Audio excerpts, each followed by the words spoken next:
Before neuroscience took shape, psychology was dominated by a theory called behaviorism. Behaviorism focused entirely on external stimuli and responses, ignoring what happened inside the mind. This approach emerged from a need for scientific rigor. Psychology wanted measurable, objective methods.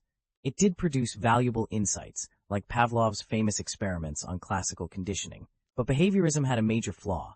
It completely neglected the brain's inner workings. Everything changed in the late 1940s, when rodent experiments sparked the birth of neuroscience and a new era began. Modern neuroscience isn't just one field, it's a collection of overlapping branches. Molecular, cognitive, behavioral, computational, and social neuroscience all work toward the same goal. They aim to explain human experiences, emotions, language, disease, through measurable brain markers like gene expression and electrical activity. Unlike behaviorism's simple action-reaction view, neuroscience recognizes that the brain shapes who we are. From the very beginning, understanding memory has been the driving force behind neuroscience research. To grasp how memory works in the brain, we first need to understand relational memory. Relational memory involves cognitive processes that bind separate elements of consciousness into a cohesive mental representation. It encompasses three main domains: episodic, semantic, and spatial memory. Episodic memory lets us combine past events into autobiographical episodes we can recall. Semantic memory organizes conceptual information, like knowing that cats and dogs are both domestic animals. Spatial memory helps us navigate by creating mental maps of our surroundings. The field gained real momentum in 1948 with Edward Tolman's groundbreaking paper on cognitive maps. Tolman's rat experiments revealed that animals navigating mazes were using mental schemes, not just reacting to stimuli. When their usual path was blocked, rats often chose the route that led toward the food's direction. Tolman proposed that humans use cognitive maps too, not just for physical spaces, but for social navigation.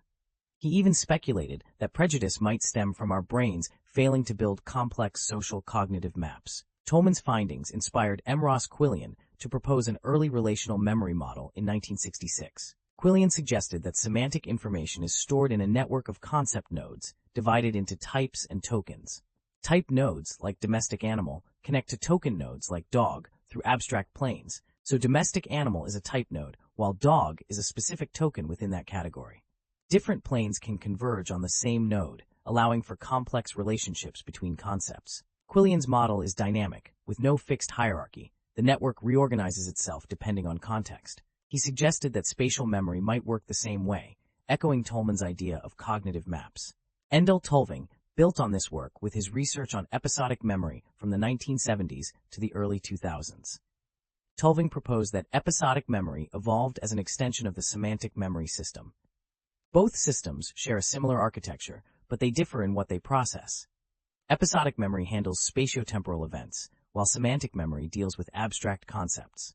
Tulving found that episodic memory is more vulnerable to distortion or loss than semantic memory. A landmark 1957 case study provided the first solid evidence of brain structures involved in memory. The study identified the hippocampus, a seahorse-shaped structure in the medial temporal lobes, as a crucial memory hub. The case involved Henry Mollison, a patient with severe epilepsy who underwent brain surgery. The surgery reduced his seizures, but severely damaged his episodic and spatial memory.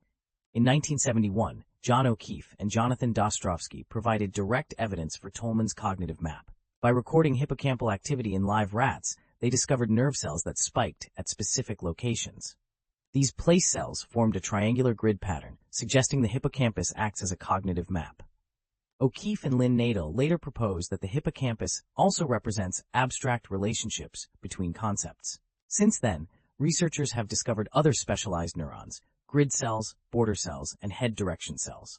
In 1993, Neil Cohen and Howard Eichenbaum firmly established the relational memory framework. They integrated human and animal studies to clarify how medial temporal lobe structures form complex mental representations. This includes the hippocampus and parahippocampus working together within the medial temporal lobe. They argued that hippocampal neurons aren't just place cells, they're relational cells involved in multidimensional associations. The latest theory proposes that entorhinal grid cells provide scaffolding for hippocampal cells to bind multisensory information. Research has since revealed that relational memory involves a much broader network beyond the medial temporal lobe. The ventromedial prefrontal cortex, anterior temporal lobe, and anterior hippocampus work together to consolidate episodic memories.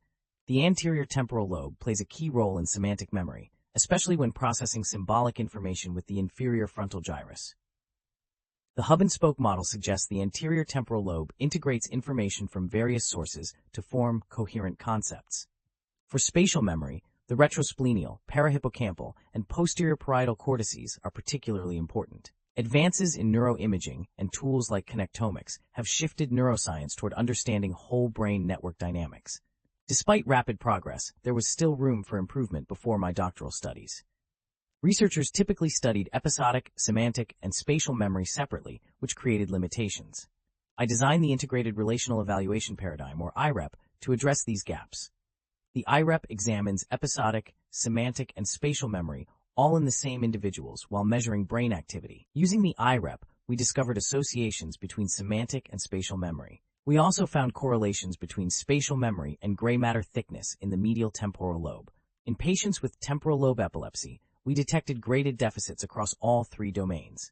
Episodic memory was most affected, while semantic memory remained relatively preserved, supporting Tulving's hypothesis. We also detected whole brain dynamic alterations linked to cognitive decline in epilepsy patients.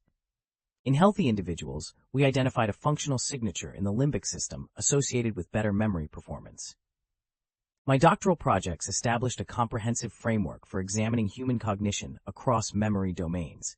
This work highlighted both common threads and unique features across episodic, semantic, and spatial memory. The study of memory in neuroscience is an ongoing journey. From early animal models to cutting-edge neuroimaging in humans, we've gained deeper understanding of human nature. As we continue unraveling memory's complexities, we recognize that the pursuit of knowledge is lifelong. Research insights have expanded our understanding while also revealing how much remains to be discovered. Looking ahead, we're driven by curiosity, awe, and a responsibility to keep advancing human knowledge.